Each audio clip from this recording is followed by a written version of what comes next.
Men, young men, old men, all men, I need your attention. Attention, please. Alarm, attention, attention, I need your attention. Mother's Day is on Sunday. Do not forget, you will be in so much trouble, and even worse, you'll just feel bad about yourself. Mother's Day is on Sunday. We have been talking about a couple different things this week you can do, so go back, look at what we've done, find a great idea, make your mom happy. She brought you into this world, she deserves it. And if she is your significant other and you're celebrating your own kids, make sure your kids are doing the right thing for her as well. All the things. Good reminder, Charlie. That's why we're here on Coast Life. For your hosts, I'm Leah Rizzo. And I'm Charlie Sokaitis. And it is to remind you of things, not just of important dates like Mother's Day, but we have had you covered on places to go, places to shop for mom for gifts that she's definitely guaranteed to love. We even talked about earlier in the week that if you really want to treat mom, what she wants is a day to herself. So either take the kids out of the house for the day and don't ask her what's for dinner. Yeah, either take all the responsibilities away to give her time to herself, or if you guys are spending time together, still be the one that plans it all. Exactly. But yeah, like Charlie said, go back through, check our website, coastlife.com, to see all the great Mother's Day gift ideas. Don't make me hit this button again. We don't want the alarms again. Something that is a little alarming, though, is how I think advanced we know that ChatGPT and AI and robots are all going to be. We're not there yet. We don't even mean to keep talking about it. We don't. It's just that it keeps invading literally every single component of life right now. So we have a new topic, actually two, but let's start with the first one here. Yeah, so this one actually I thought was really interesting because I think this is going to be sort of how people begin implementing more of ChatGPT and that sort of AI assist in their daily life on the regular. So there was a woman who, she was feeling burnt out at the office. She had too much on her plate. She was getting hit in every direction. No one was listening to what she had to say. And so she got frustrated and she asked ChatGPT, what should I do? She wanted logic advice only, so nothing emotional, nothing heartfelt. And ChatGPT told her to walk away. No guilt attached, just get out of the office. And that's exactly what she did. And you would think, like, oh, I don't know how this is going to go. Big step. That's a bold decision. Bold, big step. But her boss listened, and they found out that somebody else was sort of putting more and more on her plate to try to climb the ladder. She got more say in what she was doing in the office, and it actually all really worked out in her favor. So I can't say it's bad advice based off this story, but I do think there is that natural human cautionary instinct. It really may depend on who your employer is and how much they value what you're bringing to the table every day, because I also could have seen that story ending with ChatGPT told her walk away and next week she was living in her car. Like it could have gone bad. But I do think that there's a pretty reasonable number of people out there who are doing probably more than they were originally tasked for, working multiple jobs, basically 3-4 people's worth of jobs, and then not getting valued that way. And if you say, okay, well, I don't feel I'm valued this way and walk away, it can work.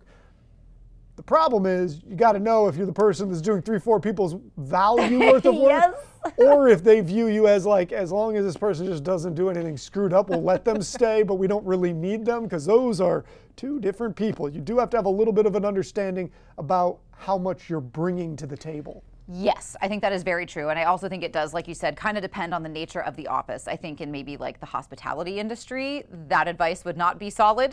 But I think in maybe a more corporate setting, where if you are in a manager role, but not necessarily a manager title, and all of a sudden the key person goes missing and they're like, where's that person that does all this work? You might get heard. So I again, don't take it. It's ChatGPT's advice, not ours. It's not perfect. It's not there perfect. Are some bugs to work out, and you still have to deal with human idiosyncrasies when you're making all these decisions, because all things are not created equal. Right. But turning to ChatGPT for advice, using it like a friend, using it like a therapist, is not uncommon, and well, it's growing in commonality. It's growing, and Mark Zuckerberg agrees, which I can't stand. Yeah. But we have to go over this because Meta CEO Mark Zuckerberg says your next best friend, therapist, or even lover could be a robot. At a tech conference this week, he said that AI might actually be better at understanding us than real people. He said, especially because most Americans have fewer than 3 friends. He says most folks just want around like 15 relationships max, and that AI can kind of help fill in those companionship gaps. First of all, 15 is so many. Right? Like that, 15's a lot. 15's a lot of people. I don't need 15 people in my life on the regular. I need like my immediate family and like 2-3 good friends. I'm good. But this AI replacing friends thing, this is just going to separate us more and more and more. It's going to create Problem that Zuckerberg caused. Yeah, it's going to create more isolation. It's going to create more difficulty with understanding other people. Part of the thing that goes with human interaction and human friendship is learning how to overcome differences and not always getting somebody that is catering specifically to you. Somebody that might tell you the hard truth, or somebody that maybe they're being a jerk on that day. You got to figure out how to navigate those waters. Yeah. A fake friend, which is what an AI friend is just a whole different world. And we're not in Star Wars. I've seen Blade Runner 2049. Like, we don't need a little, USB girlfriend that you can plug in and have her walk around in your apartment. Like, this is not a good idea for anybody's mental health. Yeah, I mean, I think that ultimately, if not the sun going out, like this could turn the tide on like the timeline of human extinction, I guess. It's like, I've said this like 18 times this year, it's like nobody's ever watched a sci-fi movie. We're just charging headlong into the most obvious, scary mistakes. Now, maybe this will all work out great for everybody. But also, maybe this will be the end of us in general. Yeah, I mean, I do think sort of the therapist and advice angle is interesting, and an interesting role for ChatGPT, because you can ask for logic-only advice, and it is very difficult for humans, no matter how trained, how skilled, how talented they are, at being unbiased. There's always a little bit of a human bias. But here's where the bias to me gets wonky, because a human therapist can probably look and go, okay, I don't feel like I'm getting all the information Also here. true. When you're talking to a robot and you want a specific validation, you can give it information that is only really painting you in a good light, and then they'll tell you, no, you're great. You're so Things great. are fantastic. That's You true. keep doing that. Keep cooking that fish in the microwave at work. It's fine. Your coworkers love you for it. I mean, I just think that this is we are hurtling towards the weirdest time in human history. Absolutely we are. And I do think it's interesting that, Mark Zuckerberg is the one saying, oh yeah, they could replace all these things, when, we're also dealing with an increasing loneliness epidemic that social media has caused. Also, not for nothing, but Mark Zuckerberg has a vested interest in us AI. needing AI for all connection, because he's the one that provides that sort of thing. Just a little bit, yeah. So I don't know that he's the voice I want to trust on this. No, I'm 100% with you on that, but I thought these were both very interesting stories and scary stories. Things that we wanted to share, even though I know we are talking about AI a lot, but I do think it is, it is something that is going to be talked about a lot more often as more people who use ChatGPT are going to come in on your circle. We're living in the future. Yeah, we are. We're there now. We are. Speaking of the future, we've got some COASTLIFE to get to. Let's see what's coming up today on the show. Should you feel obligated to hang out with your coworkers outside of work? We are going to delve into that on some Spill the Tea. Oh, maybe we should get ChatGPT's opinion on that. We also know that almost all of us know somebody going through the breast cancer journey. We've got an upcoming event to tell you all about and give you some resources. And get your snacks ready, put your phone on silent. We're going to the movies with a preview or a review of the movie Thunderbolts, the latest export from Marvel. Yeah, maybe it'll give you some weekend plans. All that fun and more is coming up today on COASTLIFE. COASTLIFE is sponsored by BB Healthcare, Coastal Comfort Heating and Air Conditioning, Preston Automotive Group, Shell Brothers, and the Parker Group. We have a serious topic to talk about today, COASTLIFE fans, and this one touches a lot of people that you may know. We're talking about the Big C. We're talking about cancer, specifically the Delaware Breast Cancer Coalition, and for that we have Meridith Rothstein in here. Meridith, you are a survivor. You're part of this organization. What is it that you guys do to try to help other people going through this process? We do our best to be their number one support. We are there for them from screening to diagnosis, while they're in treatment and while they're in recovery, and what we call survivorship.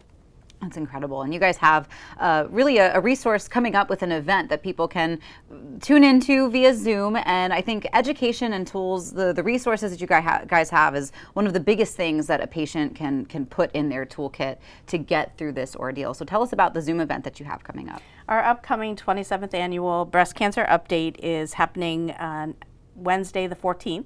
And so it provides the opportunity for anyone who tunes in, and it can be survivors, it can be family, it can be medical professionals, to hop on and hear the latest and greatest of what's going on in our state as well as nationally with the treatment, diagnosis, treatment, and genetic research, all different things for breast cancer. Now, I know that your experience with this malady didn't take place here in Delaware, but you've been through it, you understand what it's like. How important is it to have resources and a support system around you as you're trying to overcome this? When you hear that word or those words, you've been diagnosed with breast cancer, you kind of get tunnel vision and you look at, I'm the only person going through this, and they're not.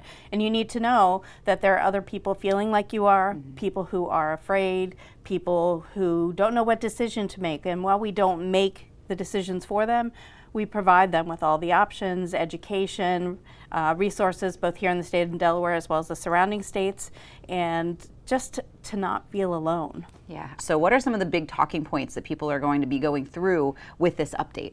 Well, we are going to be talking about genetic testing. The big topic that we're going to be talking about at this breast cancer update, Delaware has the unfortunate distinction of being #1 in the country for triple negative breast cancer in women of color. And the issue with triple negative breast cancer, we want to find it as early as possible because the further on it goes, the harder it is to treat. Yeah, yeah. So that's, I mean, it's disheartening to hear, I think, from Delaware, but I think having access to education, knowledge, tools like this is going to be huge for anybody to learn. I mean, like you said, it doesn't have to be a patient, somebody who's dealing with breast cancer themselves. This is going to be a good opportunity for anybody. So how can people get involved and join this Zoom? If you log on to our website, which is debreastcancer.org. There is a link right at the top of the website. It is free to anyone. You'll receive a Zoom link. You'll be able to participate in question and answer series. We are going to have a chef demo. We have a chef that works with me. We have a couple of cooking programs. Nice. And so she works regularly with me on that, and she's going to present a healthy recipe, and she's also a breast cancer survivor as well. Awesome. Let me ask you this. So if you're somebody that just cares about this cause, maybe you know somebody that's been through it, whether you've been through it, how do you give back if you want to? Is there any way to support people going through this and to support the coalition? There are many ways to get involved and support people who are going through this journey. Anyone is welcome at the breast cancer update. Now, someone who's going through breast cancer, we have training that you can go through to support those who are going through it. We have lots of resources, and it's important to, so often you hear, don't cry. It'll be okay. We want them to cry. Yeah. It's a mourning, it's a changing of their life, and sort of like I liken it to rising from the ashes like a phoenix. Yeah. You know, you go through all of this, and you, at the beginning of the journey, you see this long journey, and they say chemo, they say radiation, major surgery, and then at the end, we're going to do another surgery. And it's so daunting, but when you finally walk out the other side, yes, you have to keep screening and be aware, but it's life-changing for me. I mean, my life is completely different than before I was diagnosed now. I think what you said there is really important, because you do have to feel those feelings. You don't want people to discount the way you're feeling and telling you not to feel that way, because it's very serious. It's very serious, and it's scary, and as I mentioned before, knowledge is power. So if you have questions, then you need to ask them, and you need to be heard. And we as survivorship specialists, there are 7 of us. Any of us will go with you. We're happy to be the second ear. I have been put on the spot to, Meridith, is there anything we're missing? My patients will ask me in front of the doctor, and sometimes I have things, sometimes I don't. It just depends on what they're covering. But the number one thing I would say is support. Support them. I know that you as a supporter are scared. We're all scared. Anytime we hear that 6-letter word, it invokes panic in anyone who hears that word. And so it's super important to recognize that you're scared, but also know the person going through it needs that support. Yeah, well, it sounds like this update is going to be a great opportunity for people to get that knowledge, which of course is power, and ask their questions, get in touch with you guys. So can you give us the details one more time of the update and how people can log in? Okay, the Delaware Breast Cancer Coalition's breast cancer update is free to everyone. It is on Wednesday, the 14th of this month.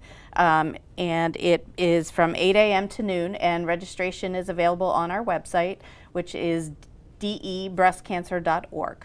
Fantastic. Well, thank you so much for coming in. Thank you for sharing a little bit about your story and what you guys do. We really do appreciate it. If you're somebody out there that has questions, make sure you log into this Zoom. I think it's going to be very helpful, very informational. Of course. Thank you for having me. Of course. Coming up, though, on Coast Life, we still have some more to get to. More Coast Life that you're not going to want to miss is on the way. Creeping towards summer, that means big events, lots of things to do, and you might need a place to organize some of those things. Of course, or a place to stay that you're going to feel like part of the family. And at the Hilton Garden Inn in Ocean City, they're going to treat you like family there. From their menu to their customer service, it's going to be a great experience and a great way to kick off the summer season. So let's take a look at all the amenities and all the fun that the Hilton Garden Inn has to offer you.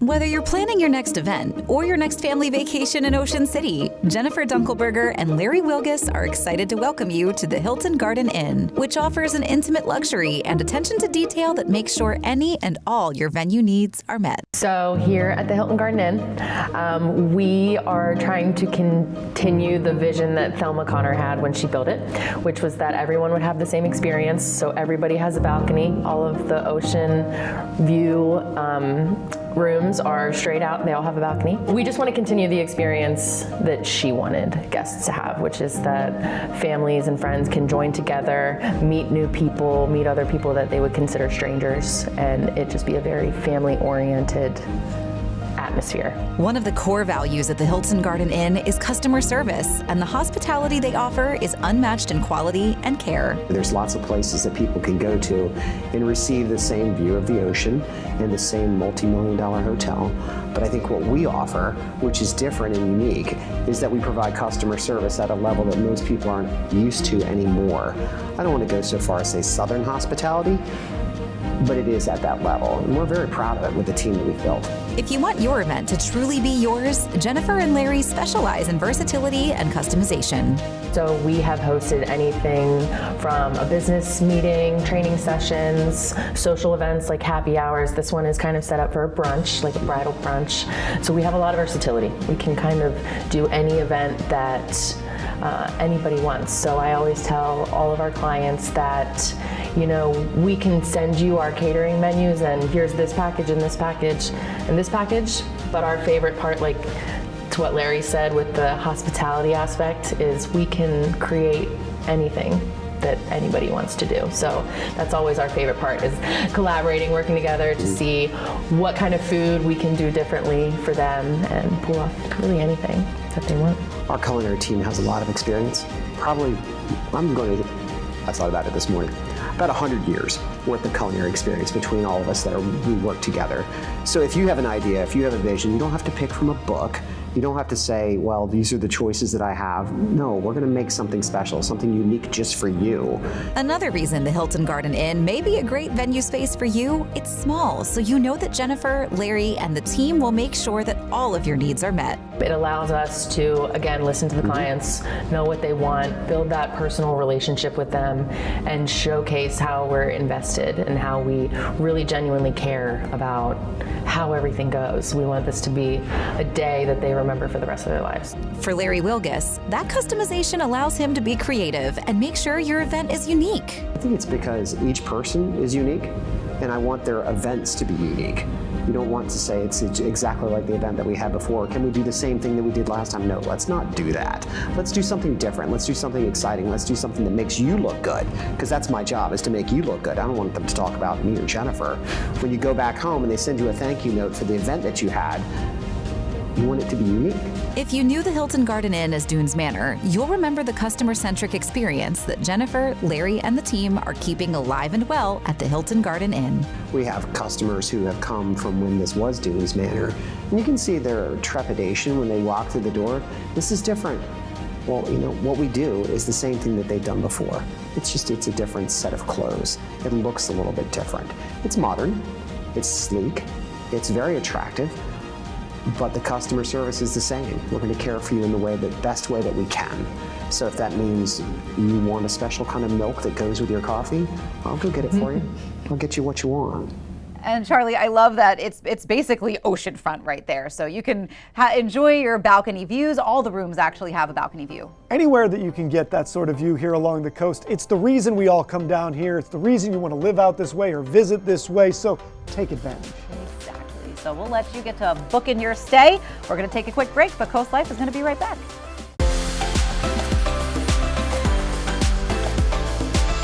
Well, we know that sometimes tying the knot can have a hefty price tag attached to it. Well, they do say on average, most weddings these days cost about $36,000. And that's up $3,000 from last year and up $10,000 from 10 years ago. Yeah, it's a big number, and one of the things I think everybody's got to remember, because a great wedding is a great thing. Oh, absolutely. It brings everybody together. A beautiful Lots venue. of reasons People will to talk be about for excited ages. about it, but it is also one day. It is. And I think sometimes, and I think social media is putting this extra pressure on younger couples who are thinking about getting married to make it the most glamorous event of your life, which, like, if that's what you want it to be and that's what you can afford to make it, go right ahead. That's amazing for you. But I do think there's a lot of people that are taking a step back and saying, like, realistically, what are we looking at here? Yeah. And in Florida, there's been an uptick in courthouse weddings. You know, $30, easy enough. You go in, you say I do, and you're like, woo, we did it. Maybe you throw a little party, but keep it in the realm of possibly affordable, something slightly less than a mid-sized sedan. Yes, and I think there are people who are taking a step back, and I think this also plays into the loneliness epidemic that when you think about a wedding venue, a lot of times you have to hit a certain amount of people that you have to invite, and you're like, I don't know that many people to invite to make it worth that price. And so once you go through your friends and family and you're like, we're still low, what do we do here? So I think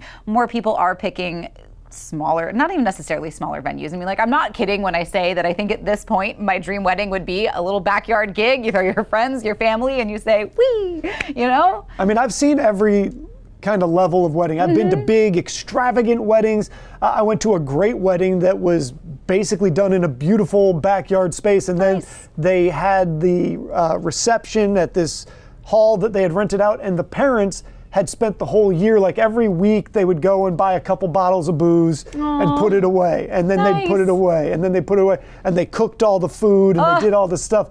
And, you know, the dad had a band, so his band played. So it was this really fun wedding, but they did it on the cheap. They planned it really well. That is part of this. It takes a lot of planning, expensive or not, to pull it off. That is true. But going over some more of the statistics here, wedding pros do say social media glam has made weddings feel like a production, but experts do encourage couples to stay grounded, keep it simple. Remember that it's not about the flowers as much, it is about you and your partner beginning the life together that you guys dreamed about. But I do think it's an interesting conversation because I think we have sort of ping-ponged back and forth. I remember like in my early 20s, the wedding conversation was, weddings are so expensive.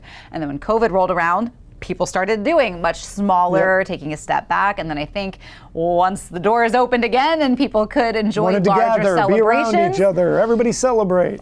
People did exactly that. And so they opened the doors to these big, beautiful, gorgeous weddings, which again, have a big, beautiful, gorgeous wedding. One of my friends got married and it was probably the most spectacular event I've ever seen. Their food menu was like food from around the world. And I was like, this is insane. There were fireworks, but that's not a realistic budget for, I think, most people. And you also have to remember that when you're playing the keep up with the Joneses situation, the people that are throwing those big weddings, a lot of them maybe have money coming in from family that's helping out with that. Never feel bad about doing what you can afford. It's and not also, a competition. Make sure you have a conversation with your significant other because there's things that you want to know. How important is the wedding day in terms of size and scope versus, say, having any money to put down as a down payment on something? Do you have big bills you guys have to pay? Where are you guys at combined financially? What's realistic? What's maybe a reach?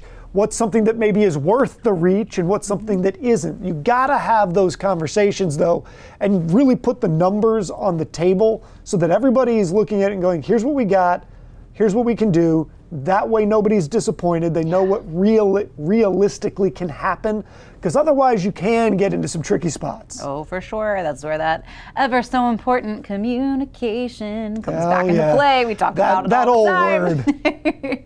But we still have some more show to get to, an interesting conversation about weddings. But let's see what's coming up for the rest of the show. We still have some drama to get to, talking about coworkers hanging out outside of the office with our Spill the Tea. And from drama to action, we're taking a look at the newest offering from Marvel, Thunderbolts. Gonna give you my review, and I'm telling you right now, guys, you are gonna like this one. Can't wait. Speaking of action, though, there's always action you can take to keep our bays healthy. We're going to talk about Bay Day, how you can celebrate, and what you can learn. All that is on the way with more Coast Life. This segment of Coast Life is sponsored by the Spice and Tea Exchange of Rehoboth. Well, we started the show off with a story about a woman who, asked the robots about what she should do in a complicated work scenario. But we're not there yet here on Coast Life. You guys are still asking us what you think we should do. Still real live human interaction for as long as we're allowed. And I know it's just because you love what Charlie and I give you as far as advice goes. So we've got some tea to spill today. But first, Charlie, what are we drinking? It might be your first, your last, your everything. We've got some berry white tea here, Berry. Cute. This white tea blend includes a mix of natural berries, great hot or iced. Ooh. You can appreciate the tea like a fine wine with all the subtle nuances of flavor. Well, that sounds like it's going to be amazing. So why don't you get to spill in the tea? That's what we'll do. And I, too, will get to spill in the coworker drama. Is she wrong for not wanting to hang out with her coworker outside of the office? A big question. A woman started a new job and was friendly with a coworker who kept inviting her to hang out. She declined each time, preferring to keep work and personal life separate. Now the coworker feels snubbed and things have gotten a little bit awkward at the office. So what do you think? Was she wrong for keeping boundaries, or should she have tried a little bit harder to be social? Charlie. I think it's nice if you can hang out with your coworkers outside of the office, but I think by no means is it mandatory, and a lot of people do like to keep that separate, especially when you spend so much time around those people every day. Maybe even if they are really nice, you could use a break, or maybe you just don't want the person you are outside of work to look poorly on the person you are at work. Like, I can see the argument for that too. That might be just knowing yourself more than having anything to do with the coworkers. That's entirely a fair point. I think it gets a little tricky sometimes if you've got multiple coworkers that are sort of similar in age. You want to start, because it's hard to make friends, I think, especially as the older an you adult. get. So your office is a natural place to try to build those friendships, just like you do at school. But I think it's a lucky thing when you do find a genuine friend in the office, one that you can hang out with outside of work. I also think this is probably job specific. I think, a bunch of people working at a restaurant, those people tend to go out a lot. They've got the same hours. They're usually similar in age, usually similar parts of their life experience.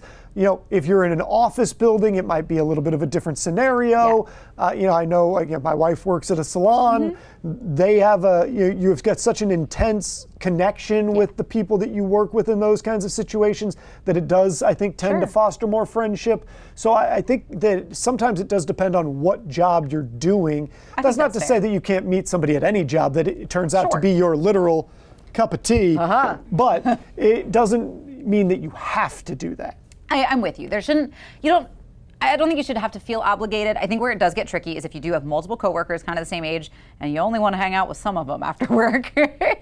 And that's where it can get that high school dramatic. Feels like somebody's being left out. Someone's being left out. Because I remember, I was working in an office and a newer guy closer to my age, we were like the only two in the office that were around the same age, and they always wanted to hang out. And I was like, I really like my space. Like I do. Yeah. Like I see you all the time at work. And then happened to move next door. And I was like, oh my God, it's too much. But we still hung out. Like we had a good balance, but like they were off put by my resistance at first to not want to hang out all the time. And I was like, I just need a little bit of space. Also, I don't know in this situation what the gender situation is, because that is a different thing to deal with. You don't want somebody to believe that maybe it's something that it's not, and that it's just hanging out, and that's a good reason, especially for women, to have those boundaries. To be like, listen, we're cool, I like you. If we happen to be at the same event, I'll definitely come say hi, but I don't want to put anything misconceived out there, because people are terrible and they're going to say the wrong things about me, not you. Exactly. No, very true. But we always turn the conversation over to you guys as well over on Facebook. We've got a couple of folks chiming in. We've got Liz saying, I don't hang out with mine. I leave my work at work. Don says, it's a great way to make friends if one is new to the area. So I get it. I get that it is a good opportunity to make friends, but I don't think anybody should feel the obligation, and I don't think people should be off put if somebody is meeting you with a little bit of that resistance. Yeah, everybody's allowed to have their boundaries, and it's perfectly okay, and you may feel some kind of way about it, but that's just the way it's got to be sometimes, because you do need to occasionally keep those things separate. Yep, through no real fault other than just laziness. I'm a big fan of making plans to hang out with my coworkers and then being like, ooh, actually, I'm tired. Let's give this a try. Yes. Ooh. Oh, I mighty enjoy that. That's probably not the way to say that, but I like it a lot. I can see why that would be great, hot or even iced. So make sure you head to the Spice and Tea Exchange on Rehoboth Avenue in Rehoboth Beach to get yourself a cup of Berry White or many other teas and spices that they have in store. Again, Mother's Day is coming up. She's a tea lover. It's a one-stop shop. We've got some more coast life to get to. We're talking about our coastal bays, how to keep them healthy, and you can learn how in a very fun way with an upcoming event.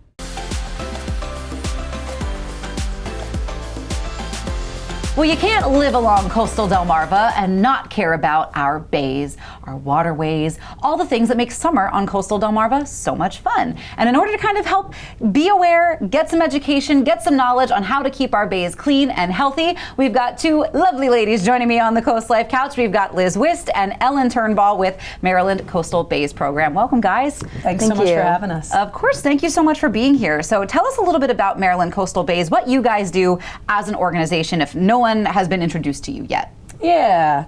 So at Maryland Coastal Bays, we're a nonprofit in the local area, serving right from the Delaware line to the Virginia line, all in Maryland. Perfect. We specifically serve our coastal bays watershed, a little bit beyond too, and we work towards enhancing the ecological values and resiliency of our watershed, their communities, and we do that, we say we sit on 4 pillars. So we do that through scientific monitoring, restoration, education, and outreach. And both of us work on the education team. Fantastic. So why, in your opinion, I know for me, education, that's the most powerful tool that we can have in our tool belt, especially for, when it comes to getting people to care. Why should people care about our bays and what you guys do? I think it's just our community. Our community extends beyond the human element. It's our environment too. It's where we live.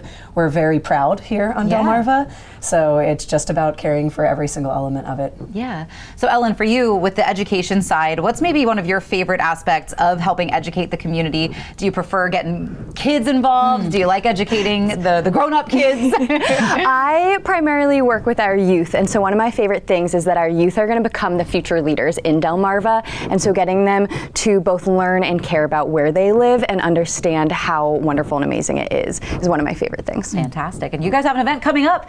Bay Day is back for a 6th year, and this is a great way to get your kids educated, get yourself a little educated. Tell us about this event and what you guys are doing, because it's going to be a lot of fun. So much fun. This is my 6th year being involved with Bay Day. So it's a collaborative environmental festival between the Ocean Pines Association and Maryland Coastal Bays Program.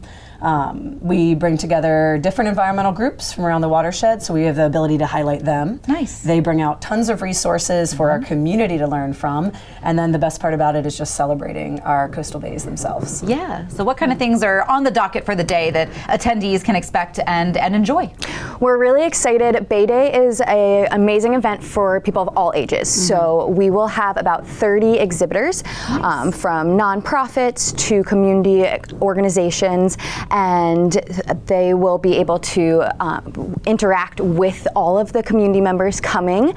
We will also have a hands-on exploration station for youth where they can learn more about the programs that we do bays, as well as dive a little bit deeper into nature and do some take-home crafts to kind of interact with the stations there. And then we're really excited because this year we have new elements for the littles that are coming. Fun. So we'll have sensory stations and scavenger hunts for them. Awesome. And then there'll be 3 boat rides and live music for everybody. Fantastic. So it's really just a great day to bring the family out. You can get yourself some food, listen to some music, get a free boat ride, and of course walk away learning a little something for you as well, because I do think it's so important to learn about the environment that you're living in and know why it's important to keep our waterways healthy and how that affects us as we live here along coastal Delmarva. So give us the details of Bay Day, the when, the where, so people know and to mark their calendars. Absolutely. So Bay Day is happening at White Horse Park in Ocean Pines. It'll be happening on Sunday, May 18th from 10 to 2. You can come for a short blip, but usually people end up staying almost the whole day, which is really fun. Yeah. There's lots of parking. Every single element of the day is free, too. We want to make sure it's accessible to people as possible. And yeah, there's a little bit for everybody. Good to know. Well, thank you guys for coming in today. Yeah, thank you for what you do. Thank you. Our organization. Of course. And for folks who maybe want to get involved with Maryland Coastal Bays, can they do that? Do you have volunteer opportunities? Yeah, a lot throughout the year, and really for anybody of any abilities, too. So we have ones where you're down and dirty in the bay, you're doing animal monitoring and surveying, and then we have one where we sit at exhibit tables or we work different events for other nonprofits. Fantastic. So make sure you check these guys out and make sure you mark your calendar for Bay Day, because it's going to be a lot of fun. Thank you guys again for coming. Thank you. Coming up next, though, on Coast Life, we're headed to the movies and maybe giving you some more weekend plans. That's on the way.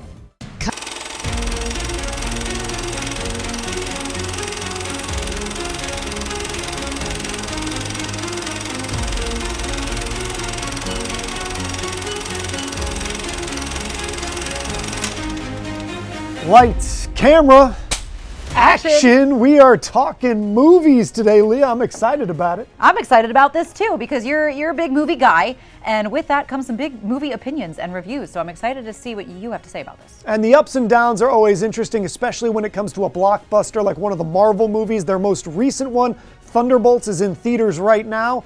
Let's take a look at what's going on and what maybe I think about this film. You got a convoy approaching fast. Step on it. Here's something I've been waiting for years to say. Marvel is back in the driver's seat. Come on, baby. Thunderbolts is the best movie offering from the comic book behemoth since Endgame. Lexi. And Florence Pugh as Yelena Belova steals the show in this one. The assignment is... Oh, wait, hang on.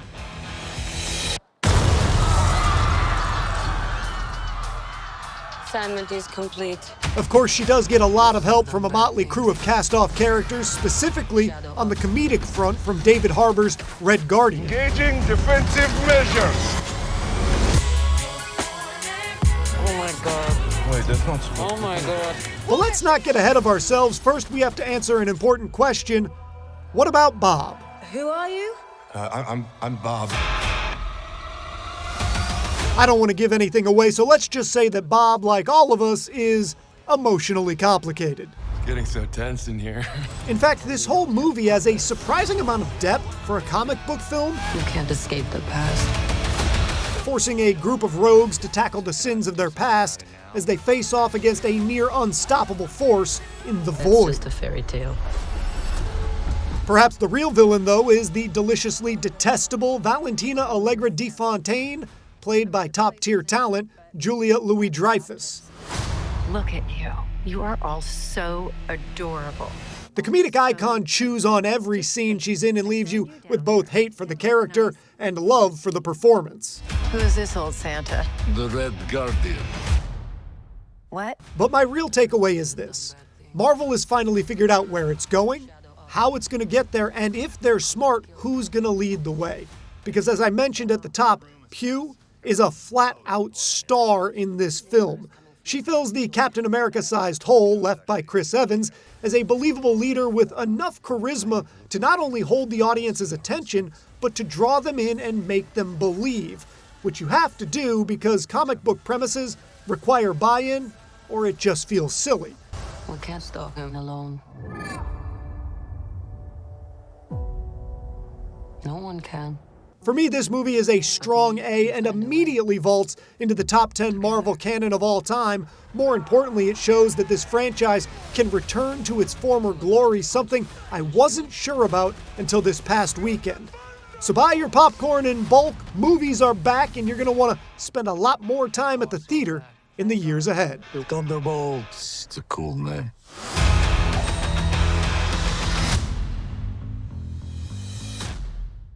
Well, obviously, Leah, I'm a pretty big fan of this one. I was excited to go. I was even more excited with how it turned out. But I think we're going to in for a big summer of movies in general. I think there's a great slate coming down the line. That's what I like to hear, because I feel like we've been in a bit of a movie desert for a while, so it's time. It's time to enjoy going back to the theater. And there's a reason for that. We had the writers and actors strikes. That affected everything. There was even still going all the way back to COVID, there was some lag. We seem to be past all that stuff now. And it looks like the next year to 2 years of films are going to be coming out strong. There you go. So enjoy a movie this weekend. If you haven't made any of your plans yet, maybe you can take Mom if she's a big Marvel fan, Well, Charlie's got to head downstairs. Get ready for Coast TV News at 5, but we still have a little bit more Coast Life coming your way.